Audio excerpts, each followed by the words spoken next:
If it seems appropriate, feel free to turn off your tape recorder in order to explore your feelings and whatever new awareness you may have.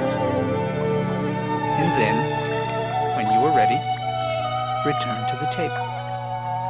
As you repeat your work with this tape, your feelings about relationship will become more and more clear to you. So pay very close attention to your feelings. They will be important teachers and friends. But please, remember to be sensitive to yourself. Go at your own pace. You are the source in the process, and you will know what is right for you. Please note that this tape should not be played while driving or operating machinery, as it may affect your concentration. The first section is called the flame of desire. There are moments in our lives when we are moved to change our relationships, when we are ripe for a shift to occur. Too often, however, when we yearn for change in our relationship, we look to someone else to create that change. We look for something to happen. But we expect something to happen to us. And we wait. And wait. And wait. However, the only power that can really bring about change resides within. So before you set out to meet someone, or you decide to work for change in the relationship you now have, the roots of desire must take hold within you. You must have a desire to create a new life for yourself. You must want something different than you already have. You must desire something in a way that will motivate you to take risks, that will produce change within you. Through repeated use of this tape, you are going to learn more about how you create relationships in your life.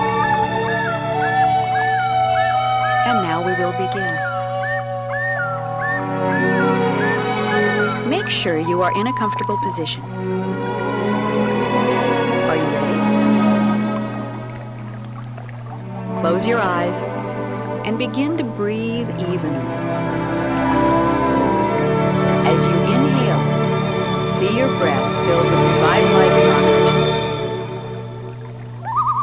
Visualize your breath. See it as it travels down into your lungs, transferring life-giving oxygen to your bloodstream. See that living blood carrying the oxygen to your entire body. Your feet and legs,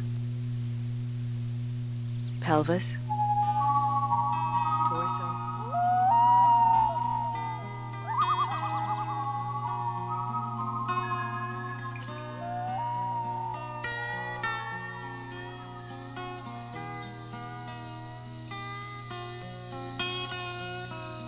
I open up my eyes, I open up my mind, I open up my heart and let God's love shine. I open up my eyes, I open up my mind, I open up my heart and let God's love shine. I open up my eyes, I open up my mind, I open up my heart and let God's love shine. I open up my eyes, I open up my mind, I open up my heart and let God's love shine. I open up my eyes, I open up my mind, I open up my heart and let God's love shine. I open up my eyes, I open up my mind, I open up my heart and let God's love shine. I open up my eyes, I open up my mind, I open up my heart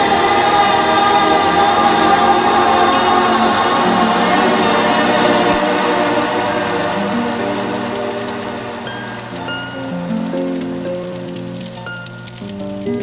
Be aware of the translucent mist as it begins to swirl around your body.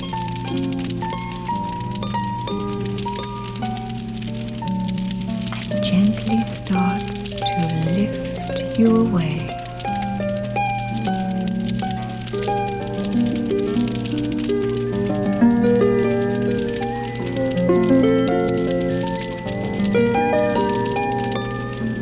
You are floating far, far away.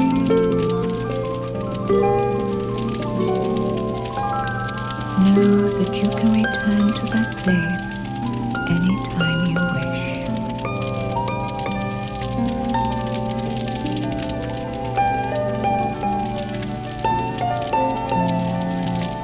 Floating, floating away.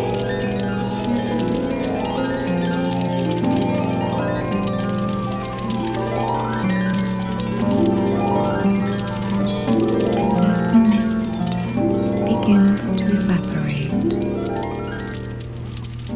start to focus on your breathing.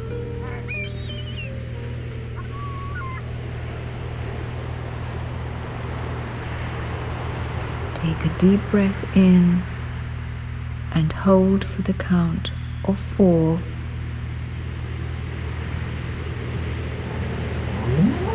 And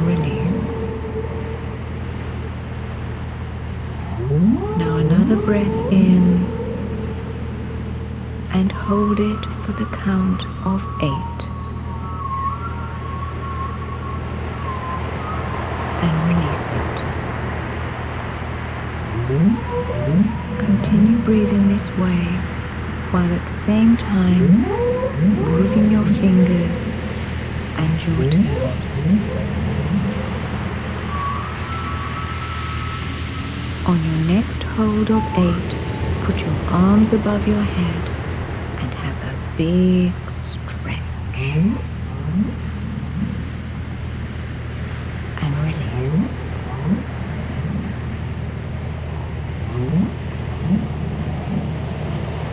Breathe to your own natural rhythm now. And when you are ready, open your eyes.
The banishing ritual of the pentagram for purification and protection. Do not perform this exercise while driving a car, as it will induce an altered state of consciousness. Breathe deeply, make yourself comfortable, and allow yourself to relax.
natural and free.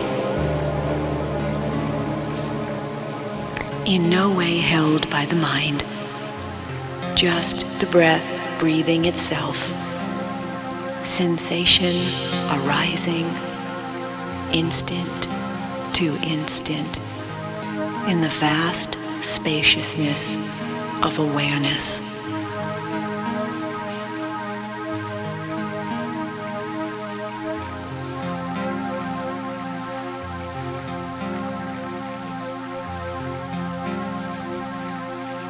If you notice the mind attempting to shape the breath, to control it in even the least way, just watch that tendency and let the breath float free. No holding, no control.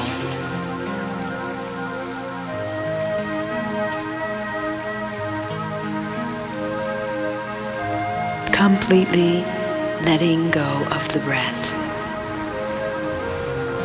Let the body breathe by itself.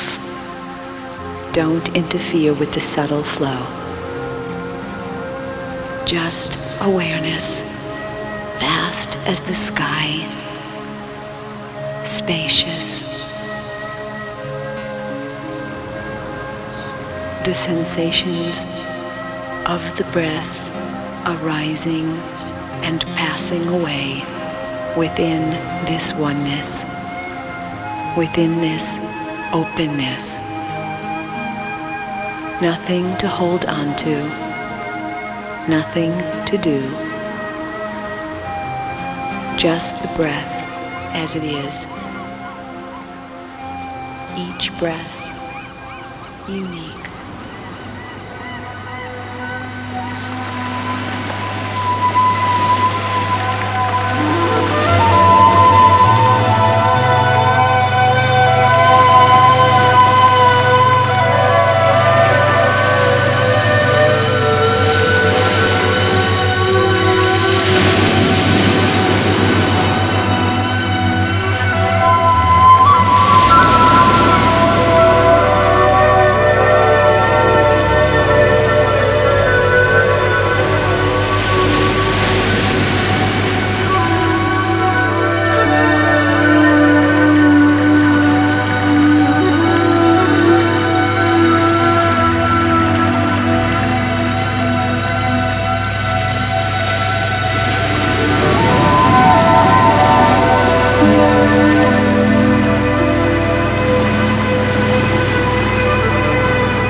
has the burden of proof? Yeah.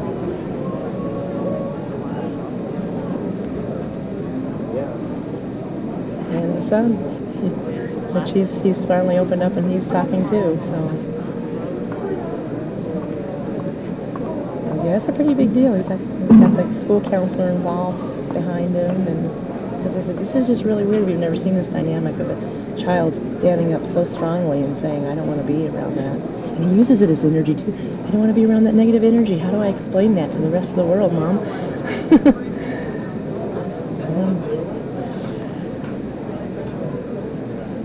Okay, Marcia. You're a fighter.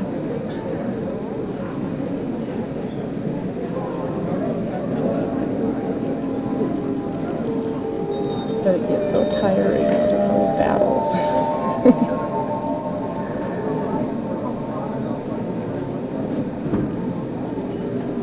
Well, let's hope this is the last duke.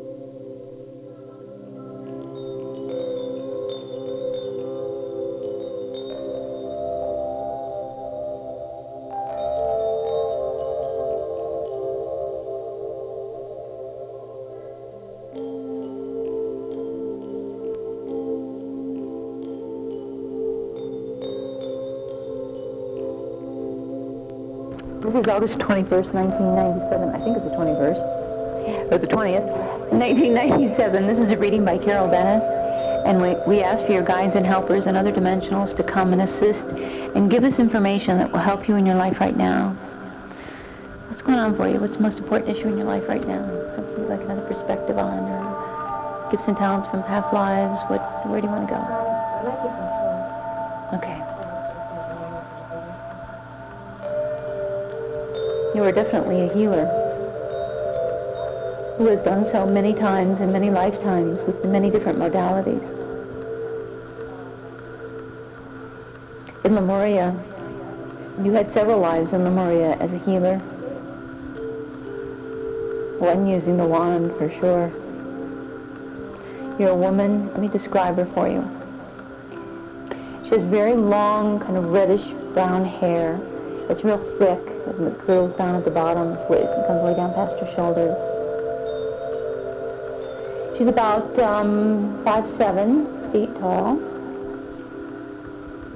She's got a very soft face with great big huge brown eyes. And a really, really sweet smile. She's an extremely powerful healer. Let me describe what she's doing. The person is lying on a table in front of her, and she has a wand very similar to yours now. She starts at the person's head and she points it at their forehead, at their third eye.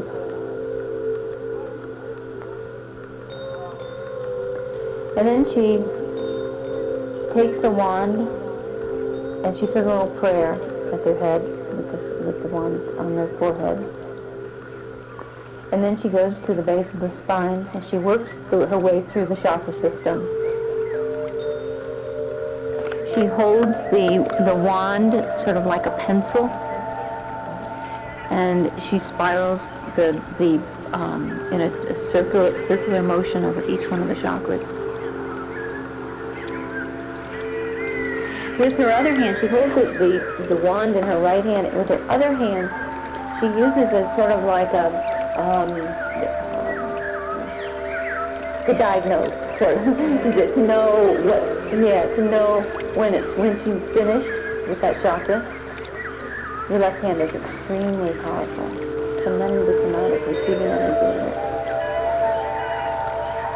And so she works with the wand, and then she checks. And then she works with the wand, and then she checks. And she moves her way through the chakra system. When she's finished, she comes to the top of the head, and she points the point of the wand right at the top of their head.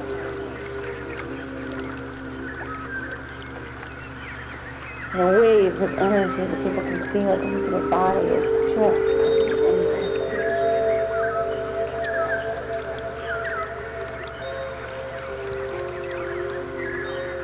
Let me tell you what her name is. I'm going to spell it for you, and later you think about it and come up with a way of saying it that resonates for you. Because what I found is this is sort of like a telephone number. That when you say the name, it kind of like brings their energy in towards you.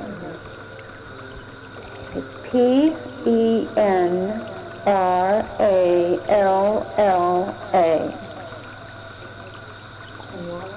It's your business. You come up with it, and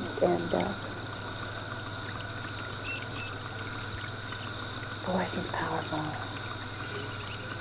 Is there a name for this technique? Yeah. It's just your own. Okay, that's one lifetime. There's another lifetime when you're using the gems. You're placing them on the body. This is an earlier lifetime than that, even in Lemuria. And you're placing the gemstones on the body, and you know just where to place them. Again, you're here with this left hand thing going. And you're very, very, that's why that left hand must be really, oh boy. And then you just know what stone needs to be placed where. And it's not, just like red at the top base, it's not like that. It's whatever that person needs in order to balance different energy centers. And also, you're putting them on various areas, the sides and various places where they need the energy. To be able to feel that and know where to place them. The first lifetime that I told you, she's really, really, really close in your energy. And she's right there waiting to help you. All you have to do is ask. Yeah. Oh, cool. All right, there you go. Cool. Okay. Okay, yeah, just really trust your intuition. Okay, here's another one. This one is a male. This is, again, in Lemuria. Now, this is at the end of Lemuria. This is when we knew the earth changes were going to occur just as we do now. The sense of intending something about to happen. Again, in that time, you were feeling that. And you chose to leave. You were one of the ones that chose to leave. And to assist to set up a healing outpost. One major one was here in Crestone. Many of the people who are drawn here now are those same Lemurian healers coming to set up the healing outpost again. As we go through the changes again, this will be a major healing outpost. You were one of those that came here. Yes.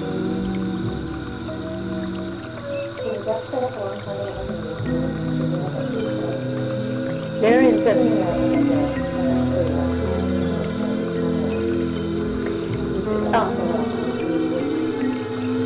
there was some of that in the mountains. Much of what drew people here was underneath the San Luis Valley is the largest water aquifer in the continental United States. There is a water source, a pure water source underneath here that they knew existed. They knew they were going to have that water source when the waters receded. This was all flooded. The whole valley was full of water. And the Lemurian healers came and they floated over this land waiting for the waters to recede and set up the first healing outpost up in the mountains of Crestone. And as the waters receded, they moved down into the valley. But they knew the water was here, and they were told, the ETs told them, their guidance, they listened to their guidance. They were very spiritual people, and they knew that this was the place they needed to be. The same as now. There are many healers coming back to this area, realizing that this is where the healing will take place, much of the healing, and a major healing community will be reconstructed here. And so many of those healers are coming back here to gain the power and remember the power that this valley provides, and also again to be here to assist in what is to come. That potential is there for you. There is there is a question for you, whether there's, when I see, if you look to the future, I see the probable reality. This is pretty sure going to happen. They're in full bright color. And when it's maybe it's going to happen, there's a lot of free will involved, it's shaking gray. This picture is about a 50%. It's about in the middle. So there are decisions that you haven't made. It feels like to me that there is someone holding you or something holding you in that, on the other side of the mountains. Okay. Okay. My son and I are in this together, so that way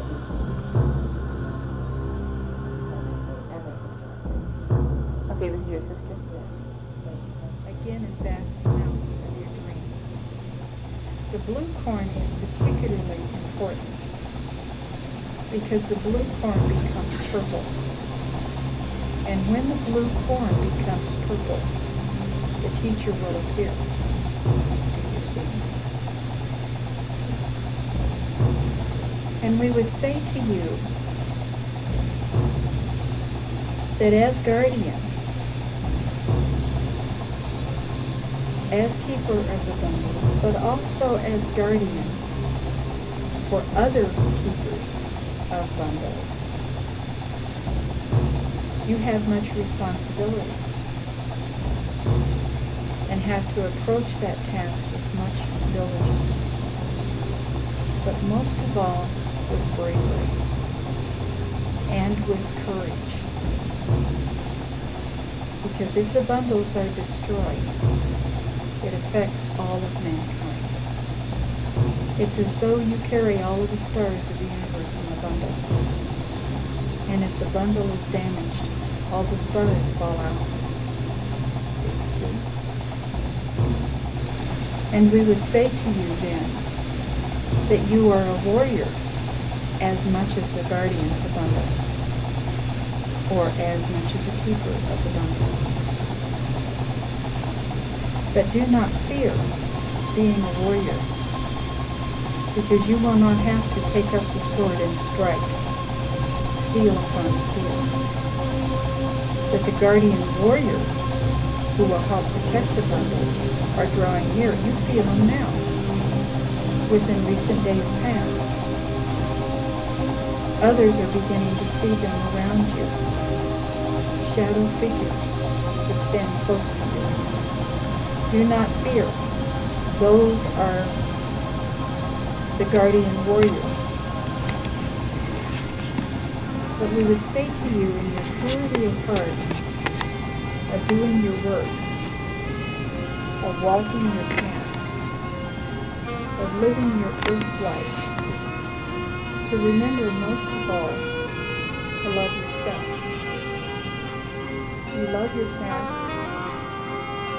You love all that your head became and will become. Do not forget yourself. You are a very important part of the work.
as it comes over your head, you trust yourself that you know how to swim. And you do. For you are going home. Across the waters purified by water, rinsed of the mud. You have been consumed by fire, lifted by the wind, purified by earth, and now the water. And without knowing how, you are now approaching very rapidly that far shore. And you can stand once again. You walk from the water, carrying and then setting the adolescent on the shore or on the bottom when it is shallow enough, and then the child, and the three of you now, walking, drenching, soaking wet from the water, onto the welcome shore of the island, going home, going home, going home. Coming forth from the waters onto the shore.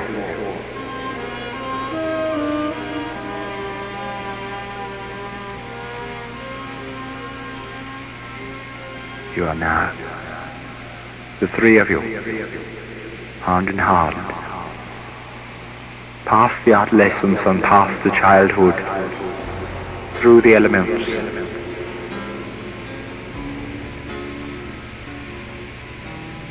step forward on your way home. You're on your way. You're on your way. You're on your way home. You are going